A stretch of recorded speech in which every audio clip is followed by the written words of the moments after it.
In Kenya, during the dry season, price of milk rockets to very high.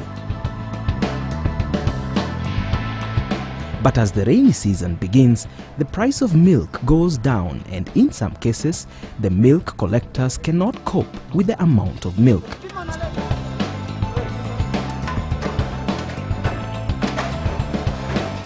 Kenya has one of the largest dairy industries in sub-Saharan Africa, with an estimated 3.8 million dairy cattle, and is one of the few African countries that produce enough milk for domestic consumption with surplus for export. Kenyans are also some of the highest consumers of milk on the continent. The dairy industry has registered a consistent growth in terms of milk received at the processing plants, thus increasing from 274 million litres in 2004 to 549 million litres in 2011, being a 100% increment. Exports of milk and milk products have also increased from a low Kenya shilling $1,200,000 to over $1 billion over the same period. This growth is expected to continue in the coming years. Dairy production in Kenya is mostly small-scale, with 80 to 85% of milk produced by small-scale farmers who own 1 to 3 cows. Smallholder dairy production systems range from zero grazing units supplemented with purchased concentrate feeds to free grazing on an improved natural pasture in the more marginal areas. Some of the main constraints to increased milk production in Kenya have been seasonality in production, inadequate quantity and quality of feed, including limited use of manufactured cattle feeds, and lack of good quality animal husbandry and farming practices. Poor access to breeding, animal health and credit services, and high cost of artificial insemination or AI services.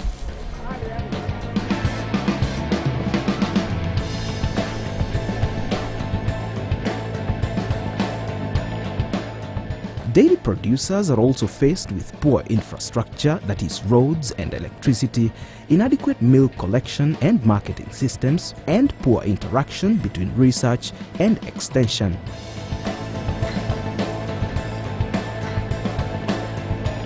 The government of Kenya has recognized the challenges facing the dairy industry. With the support from the private sector and donor agencies, the government has come up with interventions to assist the smallholder dairy farmer. These interventions include the Smallholder Dairy Commercialization Program (SDCP), funded by the International Fund for Agricultural Development (IFAD), with an emphasis on the commercialization of dairy and dairy products through the market-oriented dairy enterprises or MODE approach. This program started in July 2006. The program goal is to increase the income of smallholder dairy producers who depend substantially on dairy and dairy products for their improved livelihoods. This program has got 2 objectives. The first one is to increase the financial returns of the market-oriented dairy production through improved information system, improved productivity, the value addition, and reliable trade relationship. The second one is to increase the income from dairy and also to strengthen the farmer organization. Now, this program is supposed to make the farmers carry out these activities because that's the only way it can be sustainable even after the program support. The program operates in 9 districts, that is Nakuru, Trans Nzoia, Uasin Gishu, Bomet and Nandi North districts in Rift Valley Province, Bungoma and Lugari districts in Western Province, Nyamira and Kisii Central in Nyanza Province. As a program, we are looking at various aspects. There is the aspect of bringing the farmers together so that they do joint marketing of the milk. We also do training of the same farmers to ensure that they have adequate business skills, which then they can be able to use in practicing dairy as a business. The program has established mechanisms to consolidate and sustain the outcomes and impacts it has achieved by focusing on integration of the social, economic, institutional, and environmental sustainability. Utailisha ng'ombe kwa muda fulani, yani ikule kama leo ama kesho. The objective of SDCP is to build the capacity of the implementers and beneficiaries in order for them to acquire skills that will enable them create and build local institutions that are strong in foundation, well-structured in organization, well-managed, and represent the dairy producers.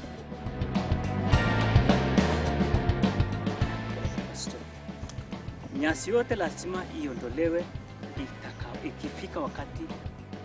SDCP has trained community resource persons in good husbandry practices, farm management, record keeping, feed formulation, AI, and dairy goat breeding, just to mention a few, to supplement trainings in the program area.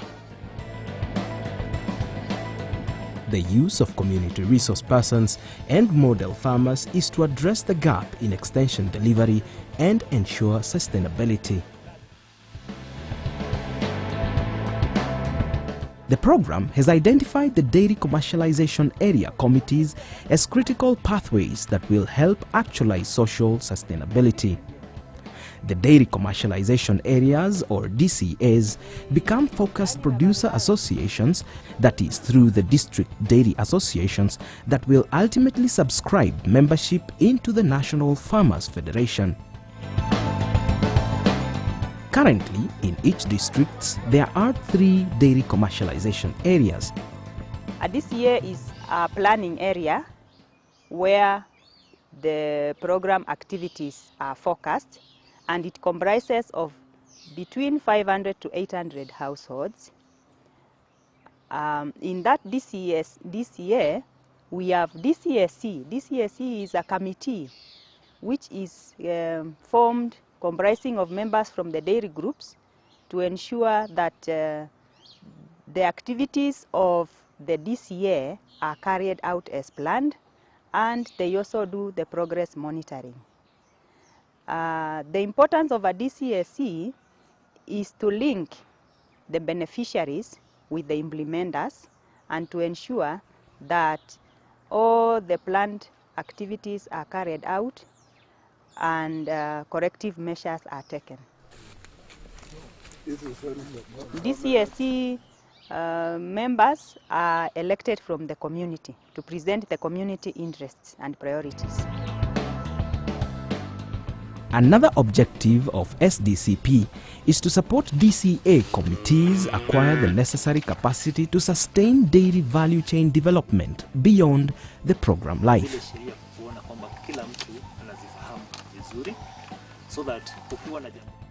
Economic sustainability is the anchor for the dairy commercialization within SDCP activities. At the onset of the program, majority of the producers had low milk production levels, that is 3 to 4 liters of milk per cow per day.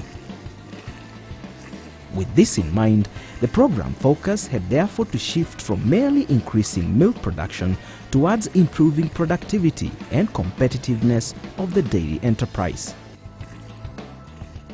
Kabla hii mradi ikuje, hakika nilikuwa natoa chupa 2. Saa zingine chupa 1.5. Hata sasa hiyo ifike hata lita. Si kuwa na mahali pa kuuza. Ilikuwa saa zingine inakandia kwa nyumba ama tunakunywa tu. Na si kuona hata umuhimu wa maziwa na umuhimu wa ng'ombe. Ng'ombe walikuwa wanakonjeka tu kwa sababu sijui wakati wa kuspray si kuona kama ni necessary. Alafu wakati inakonjeka si kuona kama ninafaa nione daktari haraka akuje. Ilikuwa inachukua muda. Sikuwa naona maana ya hiyo kazi. Sasa nilikuwa katika hali ya kiza. Tulikuwa na maziwa kiasi kidogo sana. Tulikuwa tunatoa lita 2 asubuhi, jioni tunaweza toa hata kikombe. Lakini kwa sasa tuko na lita 8, 10 kwenda mbele kwa sababu tuko na chakula ya kutosha. Hatupeleki ng'ombe zetu kwa barabara. Tunalisha ng'ombe zetu vizuri kwa sababu tumesoma. Na huyo ng'ombe alikuwa ananitolea lita 3 asubuhi. lita 2 jioni. Sasa nilipoingiza ndani na kupea nini vyakula yenye inatakikana, akaongeza maziwa. Aliongeza maziwa, hivi sasa nimesha kamua lita 16. Na huyo ng'ombe wakati ule alikuwa anatembea, alikuwa anajitafutia nini vyakula, hakuwa mnono vile hata tukiangalia. Walikuwa wananipa maziwa kidogo hapo mbeleni, sikujua ni kwa sababu gani. Lakini baada ya kupata mafunzo juu ya ulishaji, wale ng'ombe walianza kuongezea maziwa yao. Na kwa hivyo nikaona kumbe huu mradi unaweza kunisaidia, na nikaweka makini katika huo mradi. Na nimeendelea katika ufugaji. Baadaye niliomuondoa ule ng'ombe aliyekuwa kienyeji, nikamuuza, nikamnunua njao mdogo. Na huyo njao ndiye amefanya calving ya kwanza, na katika hiyo nimeona ile production amekuwa nayo imekuwa ni hali ya juu, kwa sababu katika first calving ameweza kunipa kilo 10 ya maziwa. So ninatarajia katika baadaye ninapoendelea atanipa maziwa zaidi. In economic sustainability, record keeping is important in ensuring that the beneficiaries are able to know where they are moving, and how to move to the desired level. The groups are keeping records by using the community tool, which we call community-based monitoring and evaluation tool, where they are also assessing their progress as groups. And as a DCA, they come together and assess using those booklets. Hii kitu inafanya kazi kama una keep records. Ndio ukombea records ya mwaka mzima, alafu ufanye average, alafu uchore T-scrap. Ndio itakuonyesha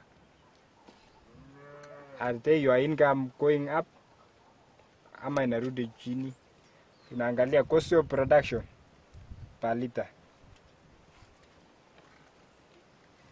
Inaenda juu, cost ya production inaenda juu ikiongezeka ama inapungua. Na hii sana sana tunataka ipungue, ndio upate faida mingi, income inaingia mzuri.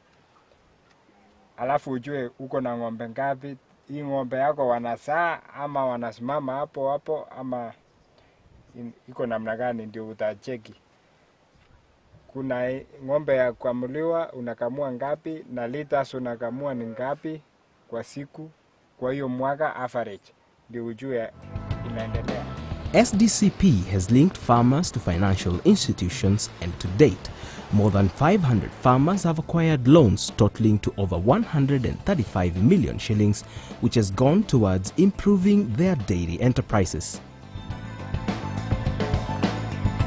Under this pillar, the approach of the program has helped some of the existing dairy groups graduate from socially inclined